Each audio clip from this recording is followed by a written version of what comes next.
Welcome to the Connoisseur Conversations of Lange Söhne. My name is Carl Naughton, and I have the honor to host the upcoming 30 minutes, where we will focus on innovation and complication. Where does the inspiration come from? How is it translated into a watch's design and functionality? And how is all that reflected in the wonderful timepieces from Lange Söhne? And for this conversation, I have the honor to welcome the Director of Product Development of Lange Söhne, Anthony de Haas, live here in the studio. Hi, Carl. Hello, Great everybody. to have you. Looking forward. Yes, perfect. And of course, on the other hand, I have two gentlemen who are called in via the dial-in, the video dial-in. I have Justin Hast and Andrew Morgan. Welcome, gentlemen. Great to be with you guys. Thanks for having me. Yeah, me too. Thank you. Excellent. It's great to have you here. It's a real honor. I said that before we started the program, because obviously a lot of people know you and have read pieces by you or watched your videos. So it's great to have you here in this connoisseur conversation about innovation and complication. But the first thing to dive right into the topic is obviously that I have to ask you one question. Oh my God. Yeah, I know. Don't scare me. It's a Don't surprise. make me nervous. Okay. It's a surprise. And the surprise centers on, I mean, Lange Söhne constantly pushes the boundaries and looks for new ways of surprise people with evolutions of concepts. But the question behind it is, why do you do that? Why do you constantly challenge yourselves? I could give you the answer like a watchmaker, so it's my daily job. Right. But that sounds a bit dry, no? Okay. I think Lange is fine watchmaking, and we are really watchmakers. Right. And we coming from, you can call it inside out. The ideas come from the company. That doesn't mean that we are deaf and not arrogant or very arrogant to not listen to the people on the market and the watch fans and connoisseurs. But yes, we have, this is in fact our daily job, and this is the Lange Söhne way of doing things. And I think we're doing that consistently since 1994. And we didn't change, in fact, a lot of things. Yeah, okay, we developed and it was an evolution of the company and the brand. Right. But the roots are still the same. Okay, so let's see how these roots reflect in the market with other connoisseurs. Justin, you've been a contributor to various magazines in the past, and obviously you know your way around the old complication. So is there a favorite that fascinates you more than any other? Guys, before I dive into that, I have to ask, is that fireplace real behind you, or is that is that mocked up for the day? That is just another innovation, I guess. Yeah, this is the thing called back burner. My back. No, it's not real. It's not real. Yeah, no, we're actually totally safe here. It's not real. It's good. We're safe from COVID. Put my hands in the fire for this. Yeah, yeah. Sometimes he walks on the coals, but that's just after a hard day's work, of course. No, Carl, I think that's that's an interesting question. I can only talk from experience as to how I came to the brand initially, and really it was a case of actually being. I remember the guys in the boutique here before we had the London boutique. There was only a few places you could go to see a Lange, and I spent a lot of time in Harrods, and I remember them sort of wondering who this weird guy was that just wanted to hang around in the boutique there, and I think I was almost chucked out a couple of times. But I can remember just being drawn to this idea of very simple design, very beautiful design, maybe Germanic, sort of Bauhaus inspired, but then also this overt level of complication and finishing. And it was this real juxtaposition that I was attracted to. And complication-wise, I'm wearing a Lange 1, which has always been my dream watch, and I actually never thought that I'd own.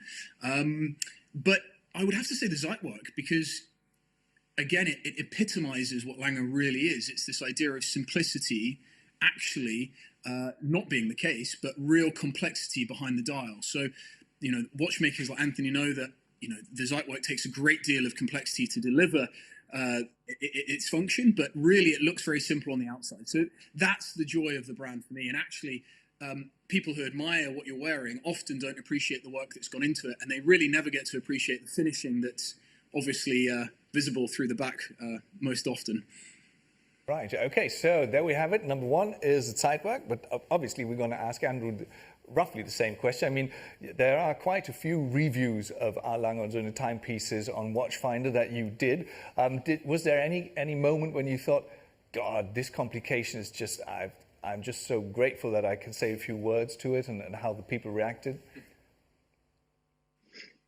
Well, for me, Lange has a particular quality to it that it's not like traditional watchmaking, in the sense that traditional watchmaking is about taking existing complications that have been around for donkeys and donkeys and making them again.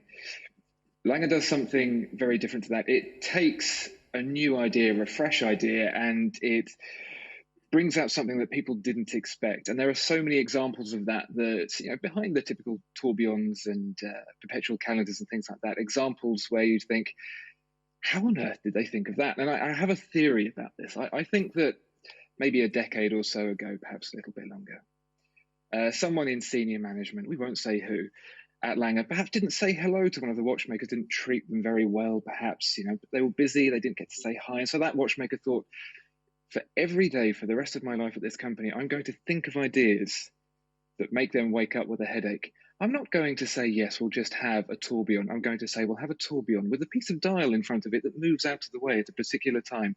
And every single day, that's going to challenge the budgets and the board meetings. And every single day, they'll be reminded that they should have said hello to me. And I can't think of any other way that has inspired such innovative complications and innovative procedures and processes in this brand. It stands not just different in the sense that it's from Germany and not Switzerland, but just the whole methodology of thinking. It really is impressive. Right, so it is innovation by frustration. That's an interesting concept. So. That's my theory. That's my theory. and it sounds like an absolute Germanic way to come up with a new idea. Yeah, is that the case? Is that how you operate? That's funny, and now a Dutch guy should answer this. I think now things become very complex, but I will do my best. But it's true. We are not. I don't know. We are not. It's not quickly that we are satisfied. Okay. And the perfectionism, and it's another example. When we made, I think it was before my time. It was 2000. We had the Lange 1 tourbillon. We already had the idea of stopping a tourbillon, because the whole world was making tourbillons and saying, "Oh, this is extra precision and that." But until 2008. For the client, the buyer, the owner of the watch, it was not possible to check the accuracy. Right. Why? Once your watch is wound, the tourbillon is turning, and there was not something existing like in other watches, like you pull the crown and the system stops. You set the hands, you wait for the time signal, you do push, and 24 hours later you know how many seconds your watch is out or in your range in 24 hours. Right. But the tourbillon, the so to say precision watch, it's German, the precision watch, it was like not possible. And it is very delicate and a challenge to stop a tourbillon. But in fact, if you think logically, why nobody else thought about that? Right. It's a bit the same with the rattrapante and the double split and the triple split. The double split, we surprised the world in 2004. Everyone like, wow, double split, yeah, great, ooh. 14 years later, the same us came with the triple split. Ta-da, the triple split. And during these 14 years, maybe many in the industry have been in a very deep sleep. We expected way before something, like not a triple split maybe, but another interpretation of that split time measurement. And to be honest, 1 year before the launch of the triple split, I was a bit nervous because that would have been a bad moment for others to come. Hi, we have the triple split. Oh shit, the development is already ready, right? And we're roasted, but we were not. Okay. And that is, we are watchmakers, and we, like this whole week in Berlin, what do? We talk about what we do, right? And we love to do it. And for me, there's nothing else to share the passion. Also with these two gentlemen here, we're all on the same level. Right. We're all a bit of a... a Schraubenlocker, they say. A Schraubenlocker. Yeah, you say in German. I don't know how you say it in English. No. But on the serious side, I mean, Justin, I think it was for Monochrome that you interviewed the CEO from A. Lange Söhne, Wilhelm Schmidt, on the Concours d'Elegance. Now, coming back to what Andrew just said about the frustration and just playfully saying it is a very tense philosophy. When you interact with a CEO from that kind of sort, does it remind you that they come up with these really outrageous ideas like the Zeitwerk, or is it something that is completely surprising because you'd think no, they would always go for certain ways and they don't follow trends and they do their own thing? Well, to add more complexity to this, because Anthony's talking from a Dutch perspective now, I was born in South Africa, and Mr. Schmidt, most people, when they hear him, they think he might have spent time in South Africa. Now, I've worked out over the years that he actually has a place in South Africa. He's not from South Africa, but he has got South African roots. So that sort of softened the blow, and we can talk about rugby, we could talk about other things. So we've always got on really well. And actually, one of the really nice things about Willem is he's one of the most approachable CEOs out there, because you can actually have a proper conversation about it, about watches and the honesty that comes with that. That's one of the nicest things. And I think people can feel that maybe Lange, there's always that concept that it's not approachable because actually the price points are high. They're very much at the top of the industry, and actually it's completely the opposite. Both in terms of speaking to Mr. Schmidt and speaking to the watchmakers that travel the world doing the events with Lange, and also going into the boutiques. We've never really talked complexity, Mr. Schmidt and I, but I'm always interested in his view of the industry and Lange's willingness to take that on versus what they may want to produce internally. So, I'm sure Anthony sat in many boardroom meetings with Ms. Schmidt and the rest of the team talking about maybe what their ambitions would like to be for technical innovation.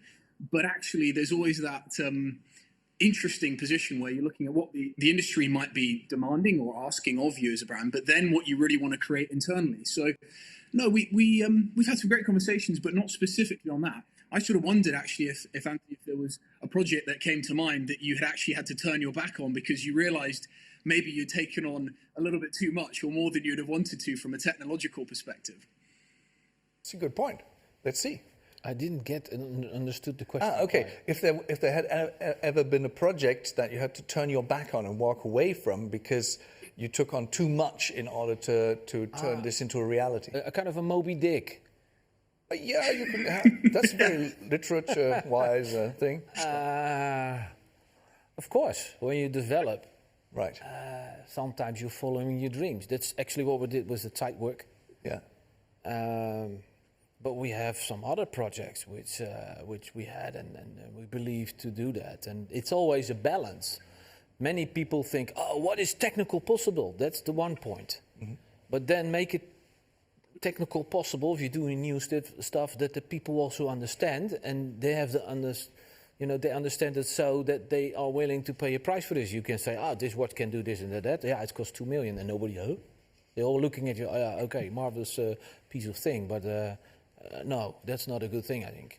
And it's always has to always embellish. So yes, of course, we missed it sometimes, of course, but that's part of development. Okay. And the thing is, and it's an interesting thing, and that I tell my team, there's always win. Out of a bad thing which doesn't work or it's expensive, and we take out the best things and we keep them, we put them something else. We have very often that bad ideas or who are dead end, or out of this dead end, there were 3 projects who were successful. Right. You need to try, and we are extremely lucky to work at a brand where we have the possibility to do that. So that's in psychology it's called a realistic optimist. Yes. So Absolutely, So always. you really take the wins and then you Always. develop them further. Just since he put it up, and that is really interesting. Can you take us just on a little journey from this idea to its execution? Like, let's say since we addressed the Zeitwerk, what about the Zeitwerk date, which was obviously it sounds like a minor step, but it must have been a major one. So how does that happen? How do you add a complication to a complicated watch? Maybe we should start from the beginning. Yeah. In 2004, we had a kind of a dream to make the opera clock from the Semper Opera, the stage clock, the 5-minute clock, to make something like that on your wrist, Right. a digital watch, mechanical, of course, and with the windows next to each other. So you start dreaming and start creating let's call it a wish list. And now creating a wish list is easy. You write things down. Oh yeah, but not 5 minutes. Then it needs to jump every minute. And of course, when the second hand comes, exactly at 12. So, and the windows must be big. And digital time, you read from left to right, not up and down, because digital watches have been done in the past. Right. I was wondering, why are these pocket watches from the early days digital tiny little windows? With these new ones, why not bigger? You have enough power in the pocket watch. Sometimes it's great. You see as a developer, yeah, we're going to do that. It's never been done. But sometimes there's a reason that never been done. You know what I mean? And so we entered that project and we were working and we found out the solution of the remontoir system. We worked on the Lange 31. Right. Making it possible for the extreme long power, the power reserve with the remontoir system. In fact, the remontoir system we already had in the master clock of the Stammhaus, the main building. The old clock has a remontoir system. So that inspired us to get the solution of the Lange 31, where it jumps, recharges every 10 seconds. What happens if you find a system where you recharge every minute? And you use that moment of turn not only to recharge that secondary spring for the escapement, but also to turn the huge discs, where you need a huge energy for. So one follows the other. But the other point was the watch. The indication on the Zeitwerk is our minutes, digitally, power reserve and a small second hand. Right. We have our minutes, power reserve, small second hand in the 1815 up and down. Right. The 1815 up down costs 23,000 euros. The Zeitwerk is near 70. Right. That is a risk. Right. For us, following the dream. And we were not sure. And when we launched the watch in May 2009, I was like, yeah, okay, you know what? It looks cool. It will shock, polarize. Right. If people don't like it, it was just a one shot. And we continue our way. There were no plans of creating at that time a fifth product family. Right. No way. And then the reaction came, polarizing, and there were Lange fans who said, oh, this is not a Lange. But they turned after a couple of months, once they had the watch in their hand. So. And that gives us energy.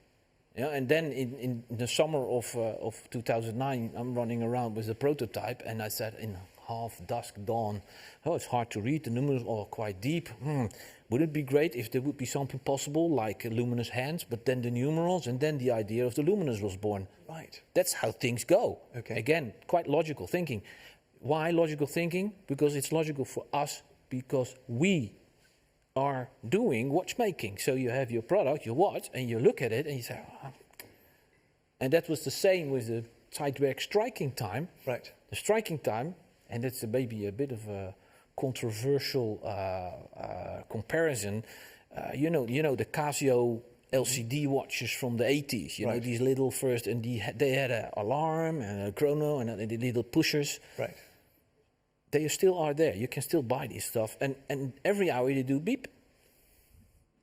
Now, we had watches and we had launched the luminous and wow. And then you're creative. You get energy from those people and the friends in the market. They give you energy and inspiration. And then at that time we were already working on a grand complication. We just learned. We found out how to make gongs. to get sound out of a piece of metal. Right. The exact weight of the hammer, the force of strike on the hammer, the thickness and everything. So we were like, wow. And then we came with the idea, not the Casio, of course, with the beep, but our digital watch, the mechanical digital watch, with hammers and a gong. And it does every quarter, ding, and once per hour, ding, the beep. Right. And that's how things develop. Right. So actually, Sounds easy, yeah? Yeah, and it sounds like, going back to what Justin said, it's like, it's not that you have to turn your back on something, it's you don't know which way to turn for the sheer amount of possibilities that you have. I think I tell very often to my people, because I work with engineers. Right. And engineers normally are very keen in explaining why something doesn't work. Okay. That's the part I don't want to hear, of course. But the dream. Right. If your dream is there and here's reality, if we come here, Right. always compromises, then we're good. But do not limit yourself by thinking in problems. Okay. And Andrew, you had a few of these dreams in your hands which also helped me make decisions with the great reviews that you do. Now, the question is, obviously you get a lot of feedback when you do the reviews. What astounds you the most in terms of the feedback when you do an A. Lange und Söhne review that you get from viewers? Well, before I get on to that, I did really, really like the Germanic response to the question, have you ever given up? I don't understand the question. There is no give up. Give up is not an option. But truth be told, whenever we get to review a Lange, it's the work does itself. Right. You've seen the level of scrutiny that we go into for the visuals on the watch and the stories that we tell. And actually, when you get a Lange, it just talks to you. It tells you what it needs to say. You point the camera at it, and it shows you the awesome quality. And I'm going to take this opportunity actually to say we don't really get to show our faces quite literally very much. And there are two other people who are involved in these videos, Tom Preston and Chloe Hilda, who I'd like to give a big thank you to as well for making the channel what it is. And they, whenever a Lange comes in, there's two responses I get. The first is, oh, excellent, because I love shooting those. They're really, really innovative, and you can really explore the case backs, especially to see the mini metropolis that you get inside. And then the other thing they say is, oh no, they're so strict, they're so fussy. They want every detail to be perfect. They won't let a single thing slide. And it's really just endemic of the attitude of Lange that everything is perfect. But I think also what's really important and what really endears me to the brand is how emotive it is as well.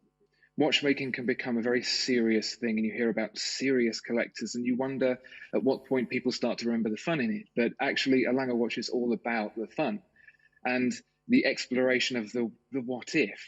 And, to join links between another famous German brand, Porsche.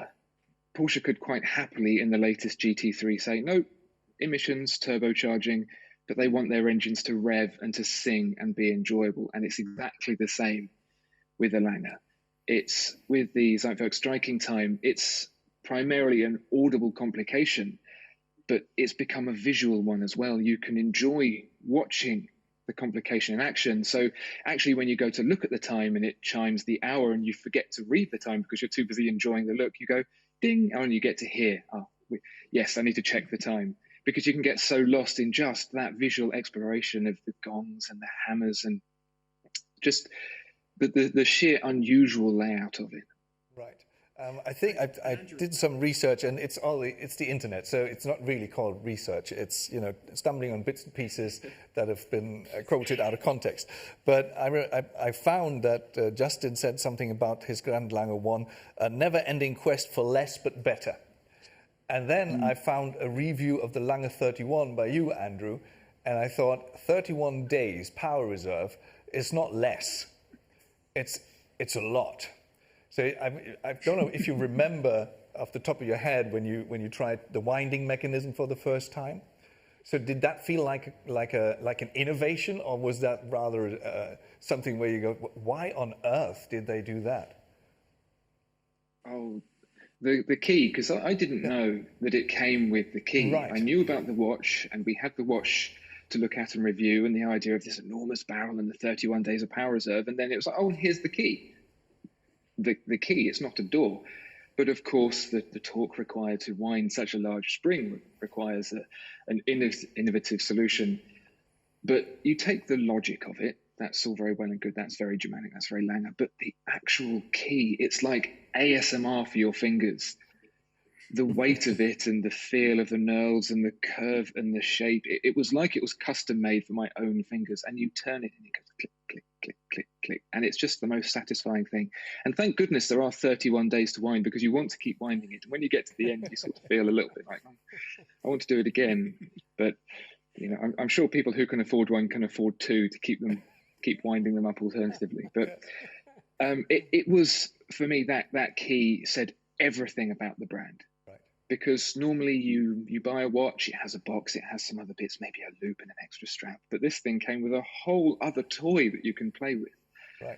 And I would say for those who are not in the privileged position to be able to afford a Lange, to be able to buy just the key would be excellent. Just to have the key on the side, just to play with the ratchet would be awesome.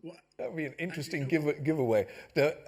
Its innovation seems sometimes to be it's innovative when people don't get it, but that's not at all your philosophy. No. That was the third Lange 31 is just an example of how far you can go with one idea and turn it into a reality that people can actually enjoy.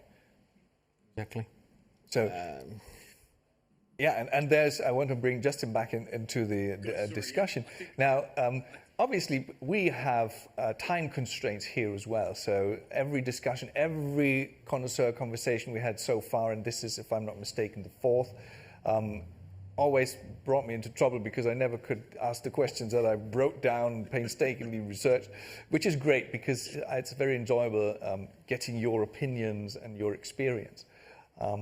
And just to step it up, one thing is, Justin, if you had something, because he talked about the wish list earlier, if you had something where you could say, I'd love to see this complication on that specific watch from our Lange Söhne, what would it be?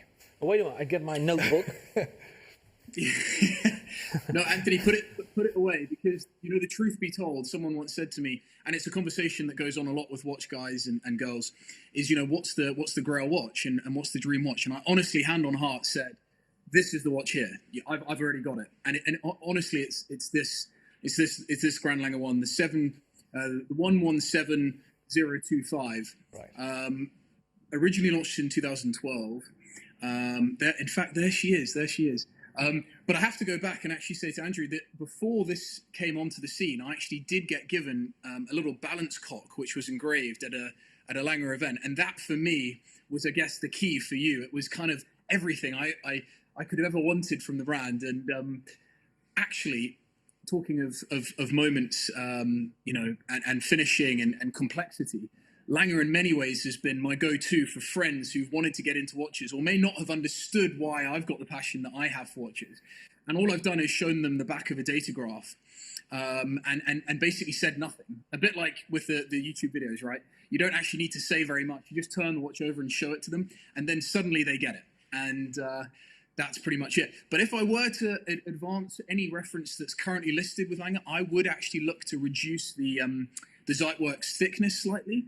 I would like to see a 40-ish millimeter Zeitwerk. And actually, Anthony, I don't know if it's possible, but the minutes windows, I've always looked at them and I've seen that slight step, and I appreciate the two wheels that you have in there, having to be the way they are. But I wonder if there's any way that they could be dropped down to the same level so they're readable on the same level as the hour. Right. So, do I need to answer? He's unusual that he has so much time to think. So it's a good indication of you made him think, I guess. I'm recording. You're recording. Excellent. So keep recording, because obviously Andrew is going to get his wish list out now. So which complication would you like I'd like to also... Yeah. Can I put a request in for one of those engraved balance cocks, please? I don't have one of those. I'd like one of those, please. It's noted, complication. Andrew. Okay, it's noted. It's noted, Andrew. Don't worry. We've had the sensible requests. Double split. Okay, yeah. Triple split. Okay. Date split. perpetual calendar split. Now we're talking, right? Now we're talking. So you won't get to see the final split for years, but it happens, and you know it happens. And your watchmakers have pulled their hair out trying to make it happen. That would be awesome. Okay, excellent. And also, I mentioned in the beginning, we have this chat function open and requests come pouring in via the internet as well. So will the Lumen collection continue perhaps with a new Zeitwerk date? There's another one that you could put on your list. It gets endless. I don't know. And 100 of each. I really don't know. Okay, of course you don't. But what we do know is that we have actually run out of time, which is really sad to say because, you know, once you get going, and it's so, as I said, it's so great to have you guys on the show and just, you know, share your passion and your stories. And like Justin said, he wants to get people into watches. He shows them in A. Lange Söhne, which is, I guess, a very high way of getting into watches. I started with something entirely different. But I've learned that entry level doesn't mean you have to enter from, you can enter from above. Also entry level, no? And plunge down and say, if this one grows up, it's going to be an A. Lange Söhne. Excellent. But thank you very, very much, gentlemen, to take the time to dial in from the UK and speak with us here. Thank you very much to you again. A pleasure. For being Thank here. you very much. Thank you, guys. Great. It was fun. Thank you. So for Thank you so much, Thank you guys. for inviting us. lack of better puns, have a great time. Bye-bye. See you soon. Bye.